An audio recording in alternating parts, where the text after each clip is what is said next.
Bismillahirrahmanirrahim. Assalamualaikum warahmatullahi wabarakatuh.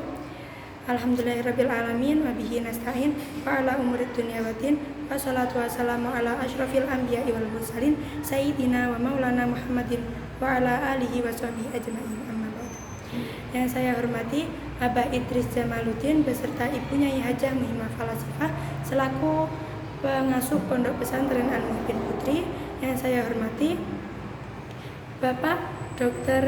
Kiai Haji Hanifuddin Mahdum beserta Ibu Khairatul Idawati selaku pencetus program Pasti Aksi Literasi. Yang saya hormati Ustadz Ahmad Nizami selaku Mudir Madrasah Pondok Pesantren Al-Muhibin Putri. Yang saya sayangi kedua orang tua saya dan teman-teman yang berbahagia. Perkenalkan, nama saya Novia Lailin Mutaharoh dari kelas 6 Madrasah Diniyah Al-Muhibin Putri. Di sini saya akan menerangkan tentang hikmah poligami yang ada di Quran surat An-Nisa ayat 1 sampai ayat ke-4. Yang pertama tentang makna global dari Quran surat An-Nisa ayat 1 sampai 4. Allah memulai ayat ini dengan seruan untuk seluruh umat manusia untuk menyembahnya bahwa tidak ada sekutu baginya. Lanjut yang kedua, kita selain untuk menyembahnya, kita juga harus disuruh bertakwa kepadanya dengan dua kesempatan yakni yang ada di awal surat dan di awal ayat dan di akhir ayat. Yang ketiga, selain dua tadi, kita juga Allah mengiringi kita untuk mengingatkan kepada manusia tentang hak anak yatim. Terus selain itu Allah juga menyuruh orang laki-laki untuk menikahi anak yatim. Lanjut, selain menikahi kita anak laki-laki tadi sama Allah diperintah untuk memberikan mahar juga kepada anak yatim tadi dengan kerelaan hati si yang akan menikahi. Lanjut, asbabun nuzul Quran surat An-Nisa ayat pertama sampai ayat keempat. Yang pertama, ada seorang laki-laki dari Ghatafan membawa harta banyak, yakni harta keponakannya itu sudah yatim. Lalu ketika anak yatim itu udah dewasa, sama anak yatim itu diminta kepada laki-laki Ghatafan tadi, tapi sama laki-laki Ghatafan tadi nggak diberikan, menolak gitu. Terus akhirnya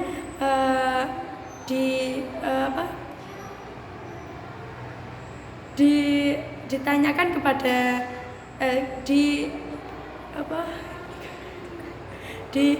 diaturkan kepada Nabi Muhammad. Lalu turunlah ayat wa atul yatama amwalahum.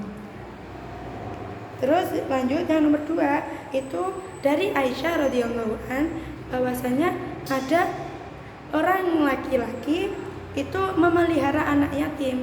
Akhirnya sama orang laki-laki itu anak yatim tadi itu dinikahi. Akhirnya tetapi orang laki-laki itu tidak bisa memenuhi hak si anak yatim tadi. Akhirnya turunlah ayat wa in khiftum alla tuqsitu fil yatama.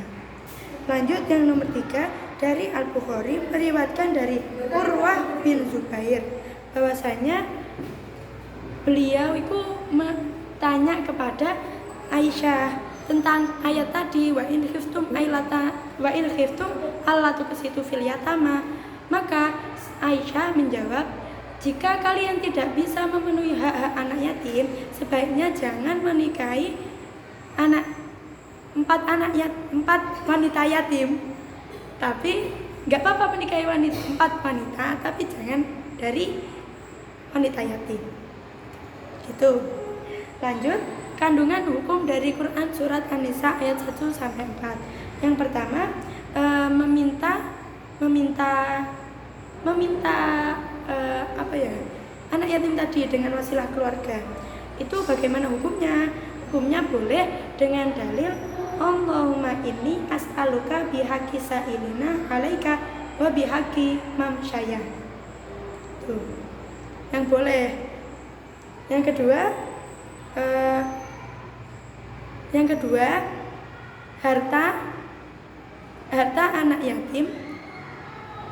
anak yatim apakah boleh diberikan sebelum dewasa? Gini jawabannya, sebenarnya harus diberikan kepada anak yatim, hukumnya wajib. Tapi ketika dia belum dewasa, maka jangan diberikan dulu harta itu tadi. Yang dalilnya itu ada di Quran surat An-Nisa yang ayat ke-6. Yang ketiga, kawin atau menikah itu hukumnya wajib atau sunnah. Yang pertama, wajib atau mubah, maaf ralat. Yang pertama menurut jumhur itu boleh karena dikiaskan dengan hukum makan dan minum. Terus yang kedua itu dari madhab Az-Zahir. Dari madhab Az-Zahir tadi kan boleh, mubah boleh. Kalau sekarang itu wajib ya. Yang keempat, apa sih lafaz matna wa thulatha wa ruba? Jawabannya itu kalimat bilangan, yang mana ketika seorang laki-laki menikahi anak yatim lebih dari 4 itu tidak boleh. Jadi ya. Lanjut, hikmah tasyrik dari Quran surat An-Nisa ayat 1 sampai 4, bahwa poligami itu memang sudah dari zaman dulu ada atau tuntunan hidup, tapi bukan undang-undang baru yang dibawa oleh Islam. Jadi memang udah dari zaman dulu ada, bukan kayak hukum baru. Jadi dari dulu ada, dari zaman dahulu ada sampai sekarang juga ada, tapi jarang. Semoga bermanfaat. Sekian dari saya tentang keterangan hikmah poligami. Wassalamualaikum warahmatullahi wabarakatuh.